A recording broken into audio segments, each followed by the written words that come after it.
안녕하세요. 안녕하세요. 운영체제 강의를 시작한 게 엊그제 같은데 벌써 종강이라니 시원하기도 하고 섭섭하기도 하고 만감이 교차하는군요.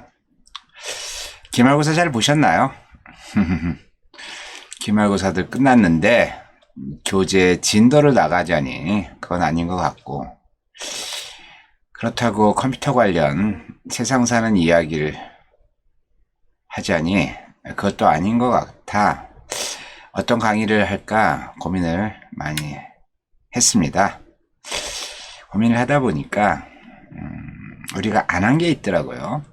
7장 메모리 관리 연습 문제 풀이를 못해서 이번 강의는 그렇게 준비했습니다. 자, 함께 하시죠.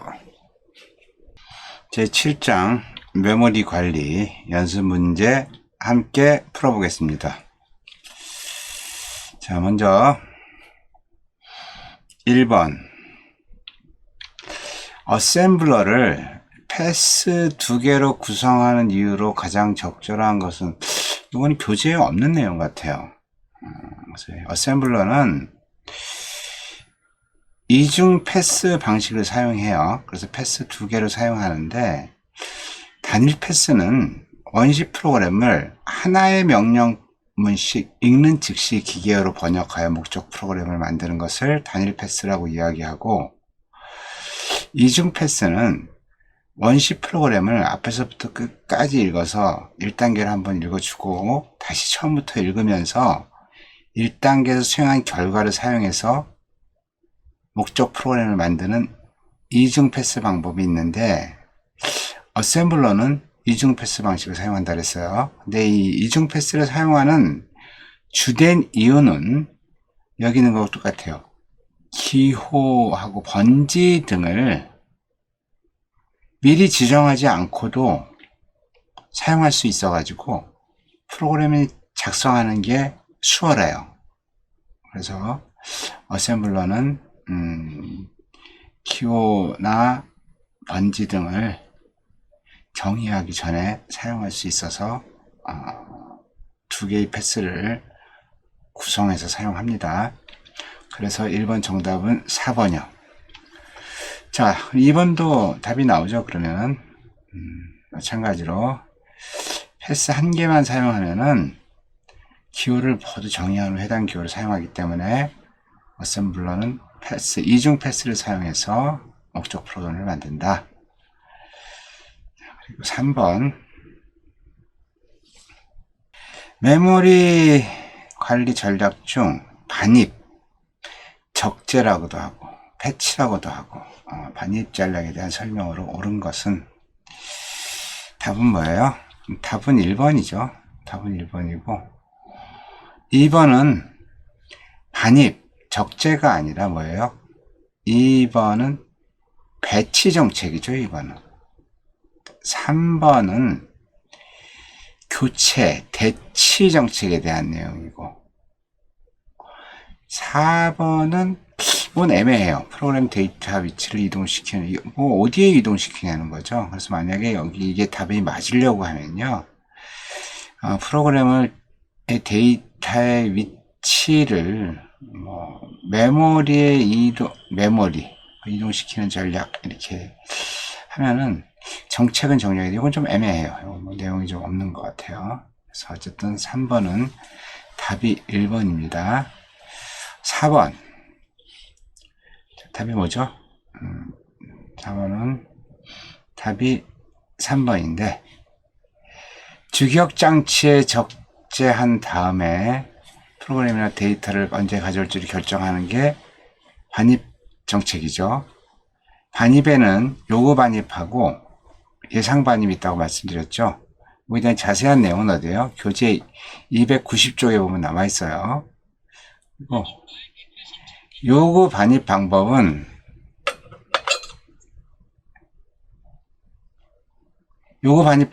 새로 반입된 데이터나 프로그램을 주기억장치에 어디에 위치할 것인지를 결정한다. 이건 아니죠. 그쵸? 요거는 배치 정책에 대한 거지 반입 정책이 아니에요. 배치 정책. 그리고 이것도 마찬가지.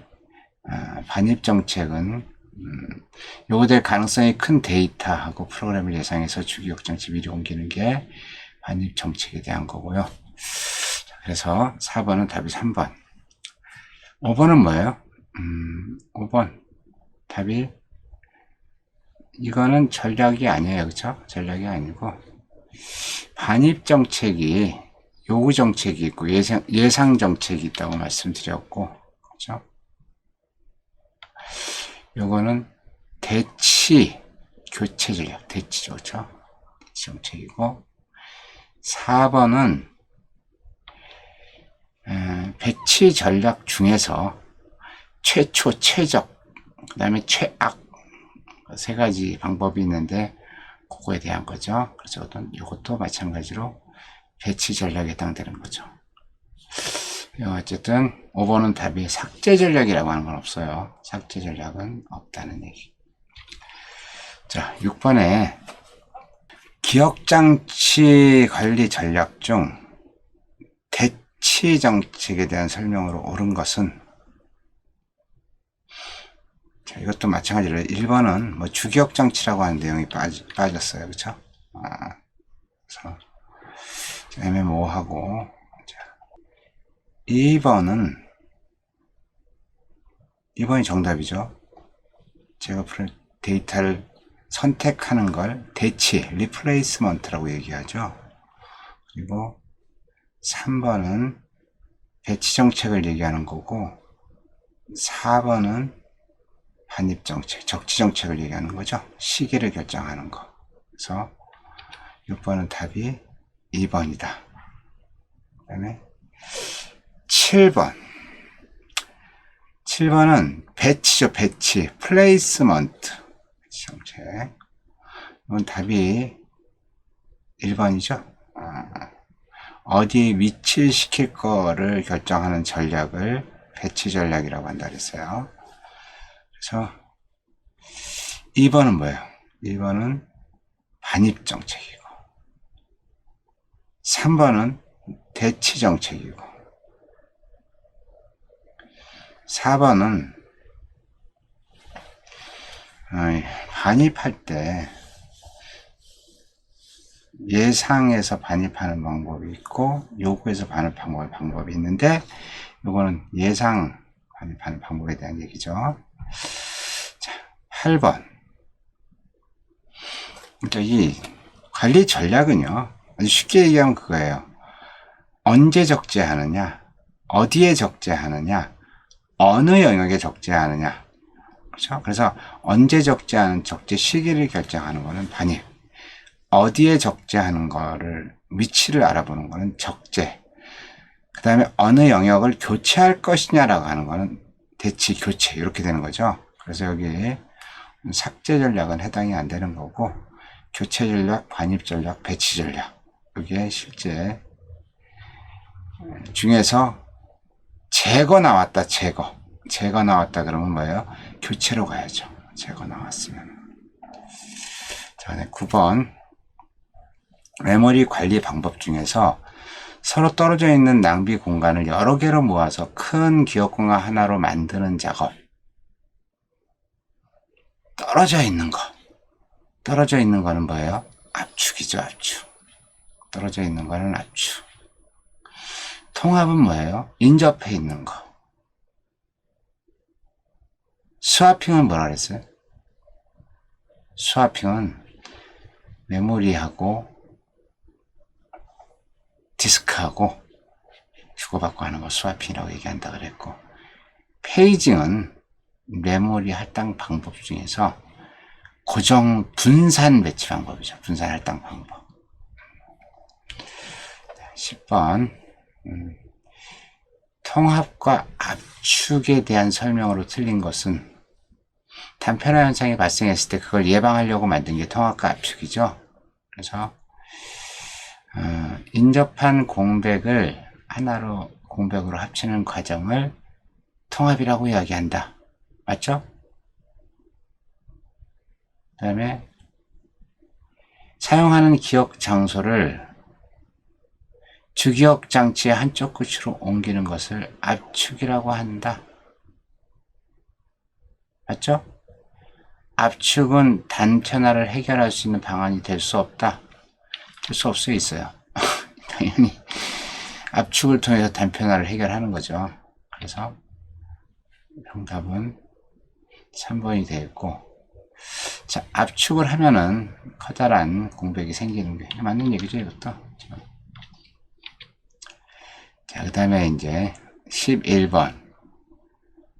로더의 기능이 아닌 것은, 로더는요,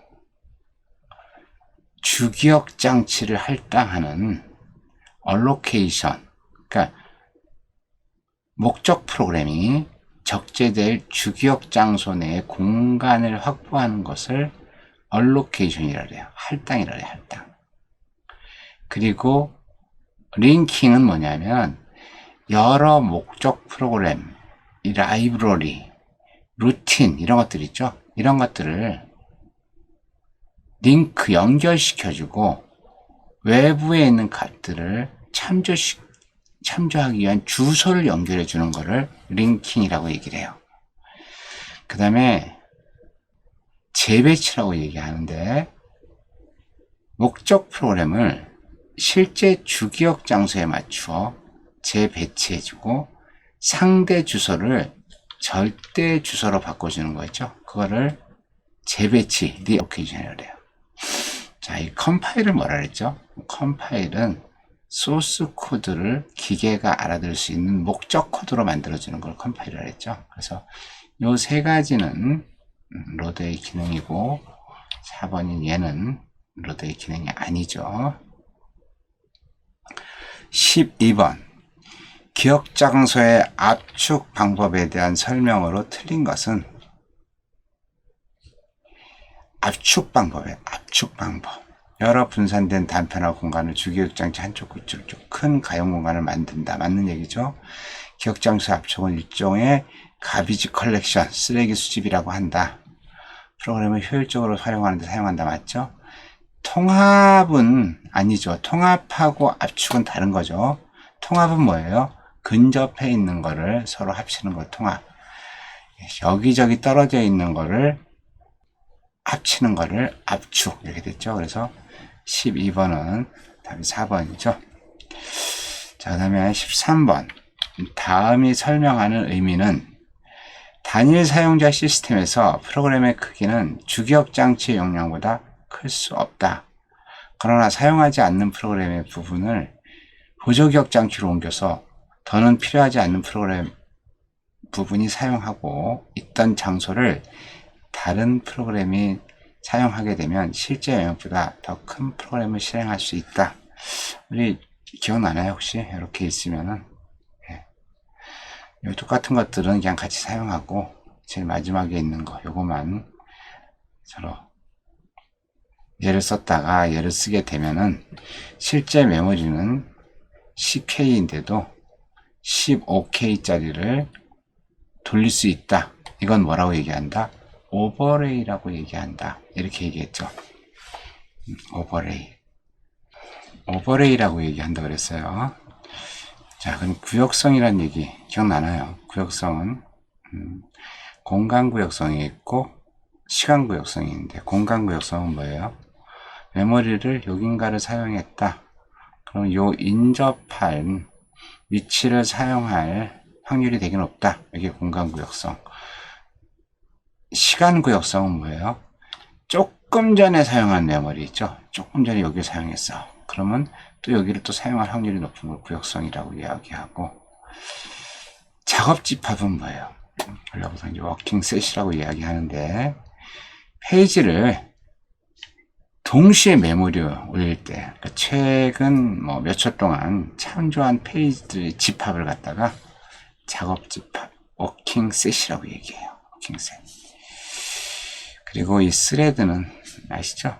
프로세스를 세분화해서 한 프로세스에서 다양한 제어 기능을 추가를 할 수 있게 만드는 게 스레드라고 말씀을 드렸죠. 자, 이어서 14번.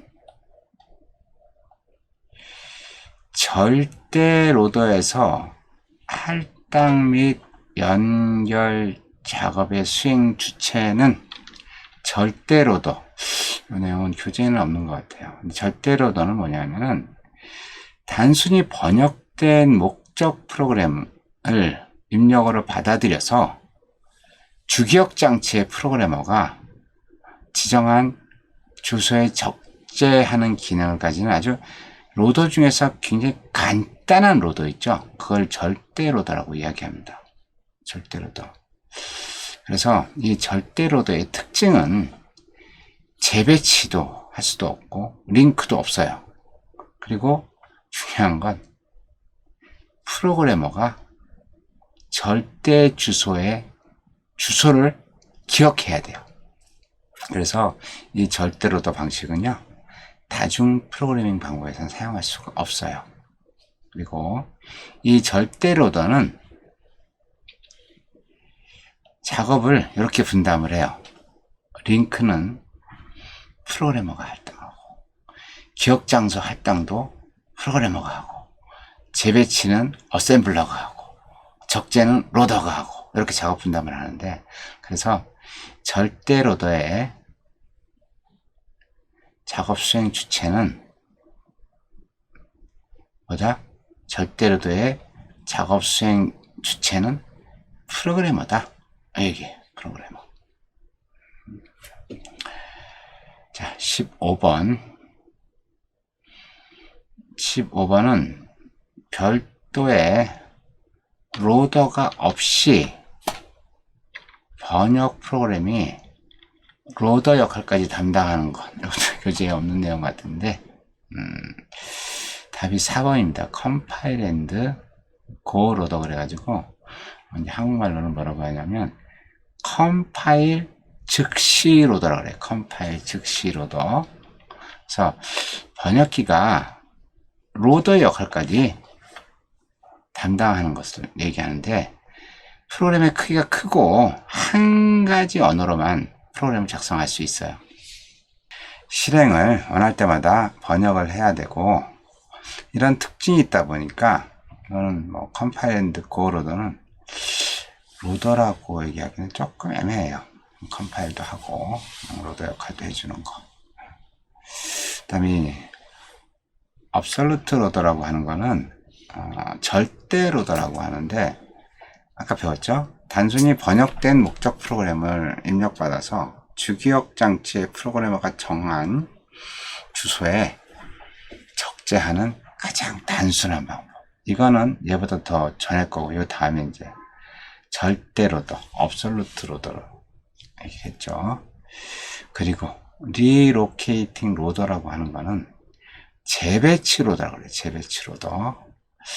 주기억 장치의 상태에 따라서 목적 프로그램의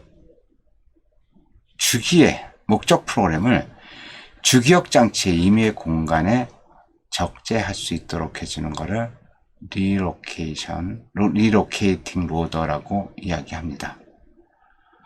자, 오버레이 로더는 말씀드린 오버레이, 그렇죠? 오버레이를 가지고 로더를 하는 거. 그 다음에 16번. 시스템 소프트웨어와 그 기능에 대한 설명 중 옳지 않은 것은? 로더는 뭐 하는 거다? 실행 가능한 프로그램을 기억장치로 적재하는 거다. 링커는 사용자 프로그램 소스 코드와 IO 루틴을 아니죠. IO 루틴이 아니죠. 여러 목적 프로그램들, 즉 라이브러리 루틴, 외부 기억 값들을 결합시켜주는 게 링커죠. 그래서 IO 루틴이 아니고, 그리고 컴파일러는 맞는 얘기고, 그렇죠? 디버거도 맞는 얘기고, 그렇죠? 16번은 답이 2번입니다. 그다음에 17번. 시스템 소프트웨어 하나인 로더의 기능에 해당되지 않는 것은? 자, 로더의 기능 뭐라 그랬어요? allocation, 할당하는 거, 주기억 장치에 할당하는 거. 그 다음에 여러 목적 프로그램을 연결시키는 링킹. 그 다음에 재배치. 목적 프로그램들을 실제 주기억 장소에 맞추어 재배치해주는 리로케이션. 17번은 답이 뭐예요? 3번이죠. 자, 18번. 로더의 종류 중 다음 설명에 해당하는 것은 CPU가 현재 사용 중인 부분만 로드하고 미사용 중인 프로그램은 보조 기억 장치에 저장해 두는 방법으로 로드 온 콜이라고 이야기한다. 이거는 어떤가요? 사용 중인 부분만 로드하고, 그래서 이거는요 동적 적재 다이나믹 로딩 로더, 이걸 갖다가 필요한 부분만 그때그때 한다는 거예요. 그렇죠? 동적 적재라는 얘기 들어보셨죠? 그렇죠? 그래서 동적 적재. 18번은 답이 3번. 절대 로더, 재배치 로더, 오버레이 로더 말씀드렸죠. 19번. 로더의 기능 중 프로그램을 실행시키려고 기억장치 내 연결놓을 공간을 확보하는 기능은 뭐라고 말씀드렸죠? 네, 이거는 allocation이라고 얘기했죠. allocation. 주기억장치를 할당하는 것을 allocation이라고 이야기한다. loading, relocation, linking, allocation, loading. 재배치, 연결, 적재. 자, 20번. 20번은 뭐예요? 절대 로더에서 각 기능과 수행 주체의 연결이 옳지 않은 것은, 절대 로더는요, 작업 분담을 어떻게 한다 그랬어요? 링크는 프로그래머가 하고, 연결은 프로그래머가 하고, 기억장소 할당도 프로그래머가 한다 그랬어요. 그죠? 기억장소 할당도. 그 다음에 재배치는 어셈블러가 하고, 적재는 로더가 하고. 그래서 기억장소 할당을 누가 해요? 프로그래머가 하는데, 절대 로더에 여기는 로더로 되어 있으니까 20번은 답이 2번이 되겠네요. 그리고 21번. 역할이 축소되어 가장 간단한 프로그램으로 구성된 로더. 기억장소 할당이나 연결을 프로그래머가 직접 지정하는 방법이다. 프로그래머 입장에서 매우 어렵고 한번 지정한 주기억 장소의 위치 변경이 힘들다는 단점이 있다. 말씀드렸죠? 뭐라 그랬어요? 절대 로더. 21번은 절대 로더라고 말씀드렸죠? 자, 23번. 목적 프로그램을 기억 장소에 적재시키는 기능만 수행하는 로더로 할당 및 연결은 프로그래머가 프로그램을 작성할 때 수행하고, 대치는 언어 번역 프로그램이 담당하는 거. 조금 전에 얘기한 거잖아요. 그죠? 이거는 보다 얘는 절대 로더다. 절대 로더. 23번. 디스크 할당 방법 중 연속 할당 방법에 대한 설명으로 옳지 않은 것은 연속 할당이에요. 연속 할당. 연속하는 논리 블록들을 물리적으로 서로 인접해서 저장한다. 연속 할당, 인접해서 저장하는 거 맞죠? 파일의 시작 주소와 크기만 기억하면 되므로 파일의 관리 및 구현이 용이하다. 맞죠? 시작 주소하고 크기만 기억하면 연속 할당이 가능하죠. 3번. 파일의 크기가 자주 바뀔 때는 구현이 어렵다. 파일의 크기가 컸다 작았다 하게 되면 연속 할당이 조금 스트레스 받겠죠. 단편화가 발생할 수 없으므로 주기적인 압축이 필요 없다. 디스크. 할당할 때는요. 할당할 때 단편화는 없을 수가 없어요. 그렇죠? 단편화는 무조건 발생하는 겁니다. 그래서 23번은 답이 4번입니다. 24번. 기억장치의 동적 분할 방법에 대한 설명으로 옳지 않은 것은 동적 분할. 동적 분할이 뭐예요? 동적 분할이라는 얘기는 가변 분할을 얘기하는 거예요. 가변 분할. 가변 분할은 단편화 현상이 발생하지 않는다. 단편화는 내부든 외부든 계속 발생한다고 말씀드렸어요. 그죠? 가변 분할은 기억 장소의 활용률이 높아진다. 맞죠? 동적 분할, 가변 분할이니까. 고정 분할 방법에 비해 실행될 프로세스의 크기 제약이 완화된다. 그렇겠죠? 고정 분할 방법은 고정으로 10K씩 끊어놨어. 그럼 10K가 넘는 거 들어오면 어떻게 돼요? 사용 못하죠? 근데 동적 분할, 가변 분할은 크면은 크게 분할하고 작으면 작게 분할하고 그러니까 제약이 완화되겠죠. 미리 크기를 결정하지 않고 실행할 프로세스의 크기에 맞게 기억 장소를 분할하기 때문에 가변 분할 기억 장소 배당 방법이라고도 한다. 무슨 말인지 알겠죠? 그쵸? 그래서 24번은 답이 1번입니다.